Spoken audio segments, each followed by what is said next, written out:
The journey of an entrepreneur is one that cannot be taught. It is as unique to a person as their DNA. The world of business is ever-changing.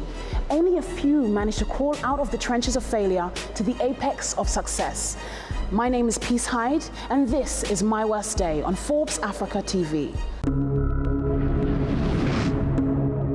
Today on My Worst Day, we are sitting down with a man who managed to turn 200 naira into a multi-million-dollar conglomerate. Before we meet this business magnate, let's take a look at his journey so far.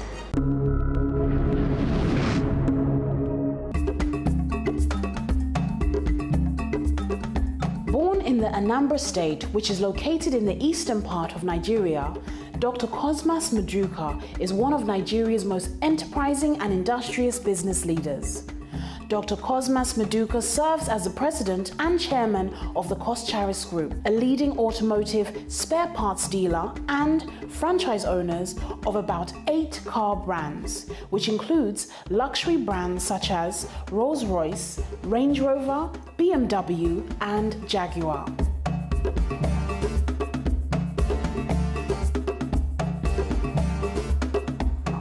From humble beginnings, Dr. Maduka has managed to grow his business empire with a seed capital of only 200 naira.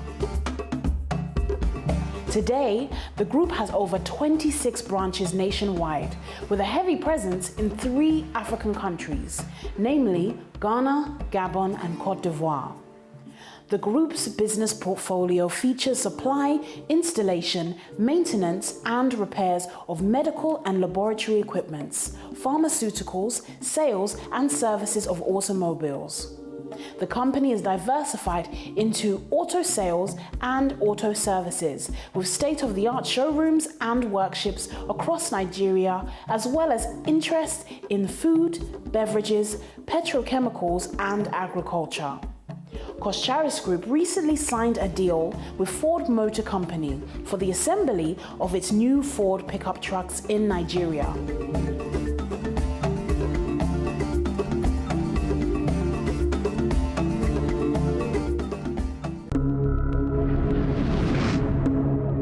Hello, my name is Peace Hyde, and you're watching Forbes Africa TV. And joining us on My Worst Day is Dr. Cosmas Maduka. You're most welcome to My Worst Day. Thank you, Peace. Now, Dr. Cosmas Maduka, you have had such a colorful journey to becoming such a successful entrepreneur. And it's only right for us to ask the question, who is Cosmas Maduka? Cosmas Maduka is the chairman, President CEO of Coscharis Group of Company. I came from the eastern part of Nigeria. Was born to one late Rose and Peter Maduka. I hail from Nnewi in Anambra State of Nigeria. So, focusing on the years between 1967 and 1970, Nigeria experienced a civil war in the Biafra, which at the time represented nationalist aspirations of the Igbo people, whose leadership felt they could no longer coexist with the northern-dominated federal government. Now, growing up in a time like that, how was that for you? What was your experiences? It was a difficult situation. By this time, my father is late, and it was my mother who were taking care of us. I remember that the war was close to us, that we couldn't farm during the farming season. And because we couldn't farm during the farming season, there were no food, during the reaping time. Most of this food stuff that are stored get exhausted. Something that is really not funny, but we were subjected to a position where we eat everything that has leaf and everything that could move, except human being. Whether you call it lizard, you call it rat, you call it whatever, you just need to eat any movable thing to be able to get protein. Animals that was not for consumption, you just let one person test it. If that person don't die and survive, the rest will eat it. Because there were no food, many young children, the disease called kwashiorkor, get where you have them with big stomach and small head, because there's no nutrition food. So the doctors advise us to eat anything leaf. So I ate lizard, I ate rat, I ate whatever movable thing. All insects, whether they are flying, you meet them, they are food. My mother couldn't take it because for her it was unbelievable, but we're kids and it's about survival. In a situation of survival, you don't truly understand who you are until you meet a desperate situation and life and death is before you. You could do anything to keep life. And that was how bad it was for us. So many difficulties that you will embark on. Now, how did you manage to overcome all the failures and setbacks in your journey? Mindset, again, for me is very important because if you understand that adversity is nothing but a refining fire that burns out the impurities in one's life, you just got to know that it got to get worse before it gets better. That's why in business, we use the language of strategy. Strategy is supposed to be a military language, something that they use in a war. Running a business is like getting into a war. You need to get your strategy right from day one, and then so that if it's clear to you where you are going and you meet all of those difficulties, you will always overcome them. I've met quite a number of them, very challenges on my way to coming up to the top. Many times I feel like throwing in the towel, but something deep within me said this is not the time to give up. And we're able to persevere, and here we are today. So in light of that, how important would you say entrepreneurs are to the development of Nigeria's economy? I think that's the real thing we need as a nation. Of course, we can't develop in isolation. We need to take care of corruption, first of all, in our country, because for me, corruption is like a cancer, something that eats up the system in the body, sees all the blood vein, a growth in a human body that has no life of itself, but sees all the blood vein and feed itself. And eventually, when the body died, that growth died in the body as well. When you see corruption, that's what it looks like. But entrepreneurship is what we need in our country, youth entrepreneurship, because a lot of people are looking for jobs today which are not available. But you can create your own business. It's all about service. Entrepreneurship is about offering service, looking for service opportunity and gap where people don't see that opportunity. If you fill in the gap to serve, money will follow you, while others are running after money and money is running away from them. But if you learn to serve, money follows you, and that's what entrepreneurs look for: opportunity to serve and bridge the gap of service. You create wealth.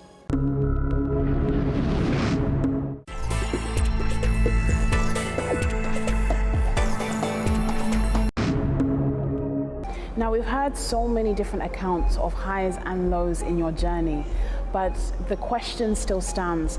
What would be your very worst day in business? I've had two worst days in my business life that if I live 1,000 years, they will all live with me and you can't take it away. One of them was growing up as an entrepreneur. I hadn't been able to organize my business the way I am today.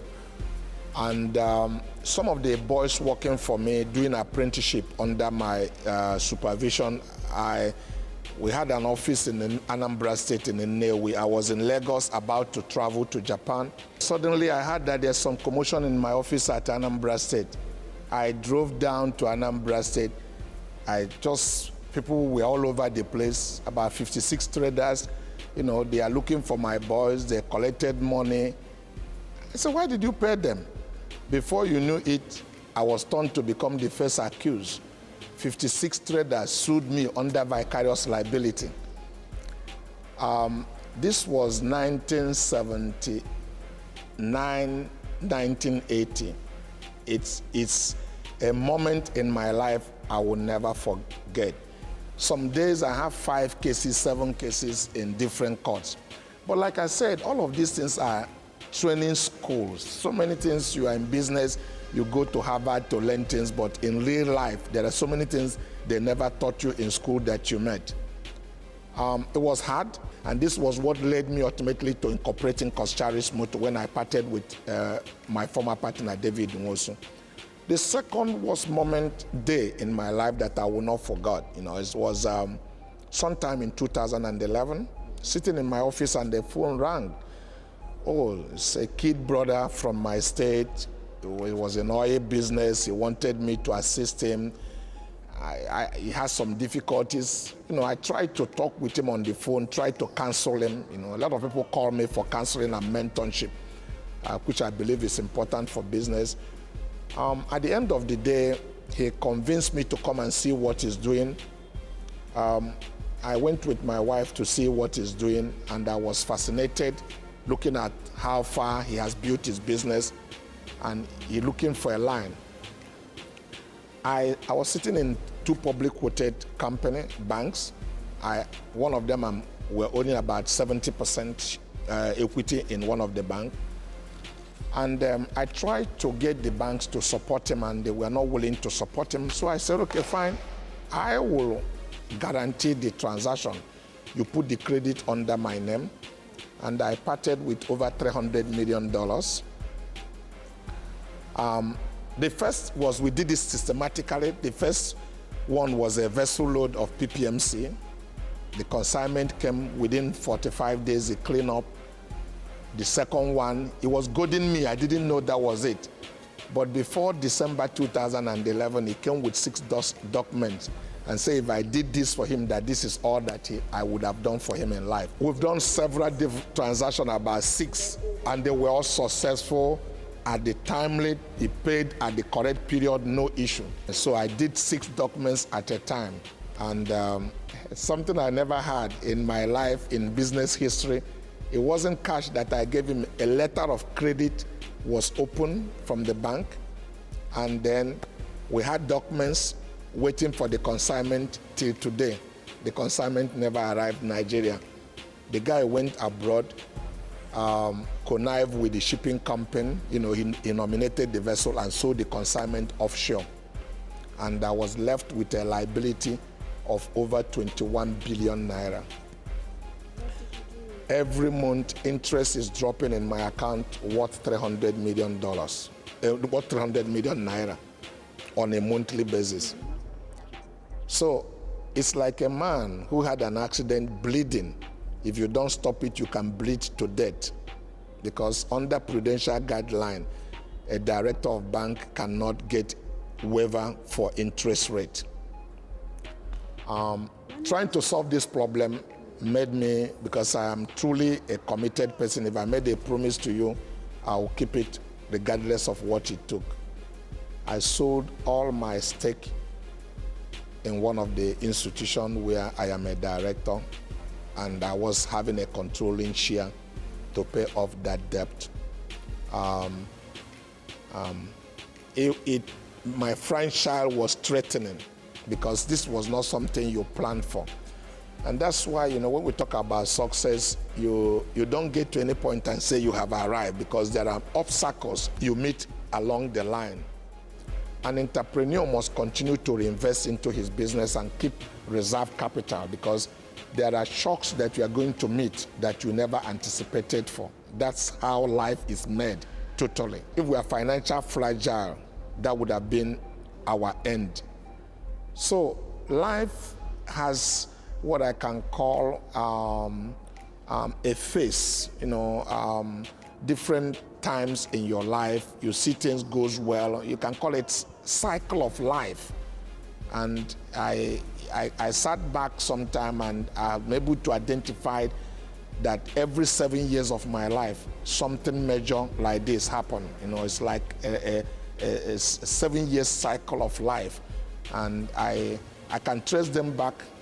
The first 4 years of my birth, my father died when I was 4.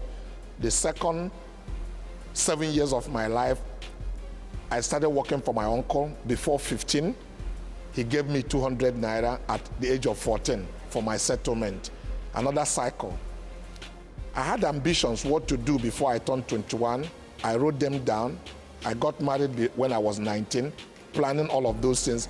Before 21, something else happened. I lost practically all my capital. Another 7 cycle of my life. The one I told you that happened with my boys was before 28. from 27. This was happened when I was 26 years old. So I've been able to identify them. Whenever they are coming close, I am much more sober. And I've seen this happen, met different challenges in life.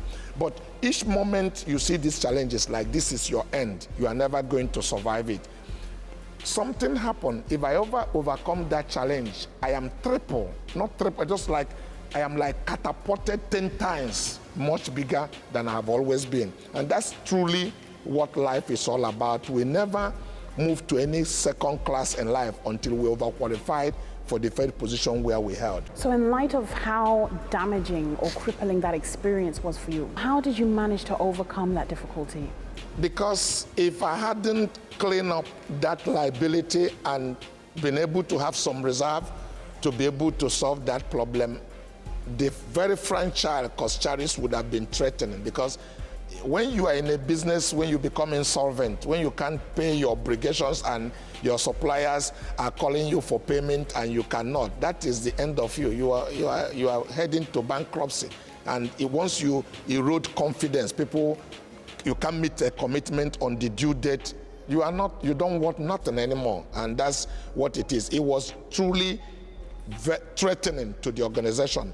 But because of the reserve we have built into the company, we were able to underwrite and discount it and move ahead. So this happened in 2003. I pursued the guy by constitutional right that I have only in February 19, 2014.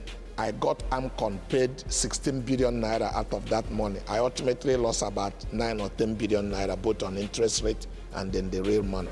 Now, with that steep learning curve, how did that manage to inform all your subsequent business decisions? How did it affect that process? Of course, today you don't take anybody on a face value. I pride myself that I am very, very careful when it comes to risk taking, but you find how careful you are.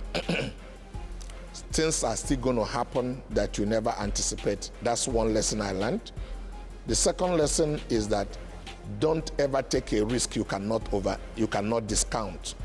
Obviously, that was the case in this matter, because if I could not have discounted this risk, Coscharis would have been a history. It would just be was, not is anymore. That would have been the end. And once you are not in a position to meet up your obligations, bank will tear you apart, and that will be the end of it. So the lessons are very numerous. Not to take people on their face value, and don't be too excited about all the mitigations you put in place to mitigate risk, but weigh risk and be sure any risk you are taking a risk you are capable to discount should anything happen. So that must have been a very difficult experience for you. What did you learn from it? If I want to put it in my whole life generally, there's one thing, if I have opportunity to do, I will do all over again. I will do it completely different. Is that I lived for 14 years of my life before I came to meet the person of Jesus Christ in his saving grace. If I have opportunity to redeem that 14 years and be a Christian from the date I was born, that's one thing I would have loved to do. In my business, if I have opportunity, I would do differently than I have done now. One would have been to set up my business with system and processes from day one, which we never did because of the kind of capital we started the business with. It took us time to mature, to know how to put system and processes in place to run organization. So if I had the opportunity, I would have started it from day one, put proper governance, that not to reinvent wheel and learn things along the way, but that is something I would have done all over the reverse way again. With all of your wealth of knowledge that you've acquired, what advice would you give out there to young entrepreneurs that are looking at starting up businesses? My key advice to a young entrepreneur or anybody who truly inspired to be an entrepreneur is to sincerely believe in his or her vision, and be willing to be misunderstood. You will never be a true entrepreneur if you try to fit into people's opinion about who you are. Try to live up to people's expectation. An entrepreneur must be willing to be misunderstood. Believe in yourself and have confidence and set pretty high goals for yourself and drive it with passion.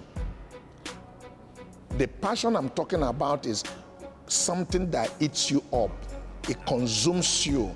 You go to bed, wake up sleeping. Something wakes you up in the middle of the night. And that's passion that it eats you up. In the processes of all of this, you have nothing to prove yet to anybody. And people will doubt you and tell you to your face that you are never going to be anybody in life. But you convince them to be patient. If you are well determined and remain focused, there's no goal a man or a woman set for himself that is not attainable if you are focused on it and pursue it with passion. Thank you so much for your time, Dr. Cosmas Maduka. It's been absolutely inspiring, and it's been an absolute pleasure to have you on Forbes Africa TV, My Worst Day. Thank you, Peace, for having me on your show. It's been a great pleasure sharing these experiences with you. Thank you. Thank you. Well, we've met the man himself, but let's find out what his colleagues had to say about him. My name is Cosmas Jr. Maduka. I'm the Executive Director of Coscharis Group Special Duties. Cosmas Maduka is my boss and also my father. My name is Stella Nwokolo. I am the secretary to Dr. Cosmas Maduka. I've worked with him for the past 8 years. My name is Joe. I work with Dr. Maduka as his personal assistant. I've worked with him in the last 8 years, and he's a wonderful person to work with. It depends on the angle you want to view Dr. Maduka. He's a very thorough person. He pushes us to the world most of the time. A perfectionist. He is a detailed person. He believes in himself. Impossibility is not in his dictionary. Where others fail, that is where Dr. Maduka wants to succeed. A hard worker and a visionary. His idea is that you must get it right the first time. He doesn't take no for an answer. You don't have the opportunity to tell the story. But at the end of the day, what he looks at is at the result you are going to give him. That makes him one kind of person to work with. He's very dedicated to his work and to his Christian beliefs and to his family. One thing about him is that the way he started his business 40 years ago is the same way he's working hard up to today. From 4 when he lost his, or 5 when he lost his father, up until now, it's just been a story of resilience, diligence, hard work, dedication, and it's just a typical example of what you dream of, you can achieve. And we have learned a lot from him. He doesn't mismanage money. He's a very honest person. And he's a true Christian. He will hide his pains, but make people happy. He's such a man.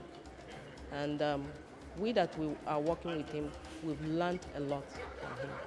Well, it's not easy. You can imagine being the first son of Dr. Maduka. There's the constant pressure of what are you gonna bring to the table, or what are you gonna add? But it's a pressure I like to take on, and a struggle that I face on a daily basis that I'm sure I can handle. Well, there you have it. A day like no other, and like it happened to Cosmas Maduka, it can also happen to any one of us. But it is important to remember the ability of an entrepreneur to succeed lies in his or her persistence to overcome every resistance that they may face and eventually break through again to success. My name is Peace Hyde, and this is Forbes Africa TV.